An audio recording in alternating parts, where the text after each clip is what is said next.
ओम नमः शिवाय महारुद्राय वामाधवळेश्वराय नमो नमः। दीपं यदि परं ब्रह्म दीपं यदि जनार्दनः दीपहरतु मे पापो पूजा दीप नमस्तुते। धवळेश्वर महाप्रभु संसार सुखी रखंतु।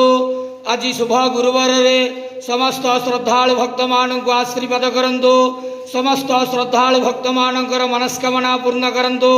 कर्म क्षेत्र उन्नति करंतु। ग्रहरिष्ठ मान खंडन करंतु। जगतर मंगल करंतु। विश्वर कल्याण करंतु। आपणकर नाम प्रकाश करंतु। सेवकर डाक श्रवण करंतु। समस्त गुआवसा भक्त मानकर मनस्कामना पूर्ण करंतु। बाबा धवळेश्वराय नमो नमः। संसार सुखी रखंतु आनंद गवार हरि बोलो। आज शुभ गुरुवार रे समस्त श्रद्धालु भक्त मानक आशीर्वाद करंतु आनंद गवार हरि बोलो। बाबा धवळेश्वराय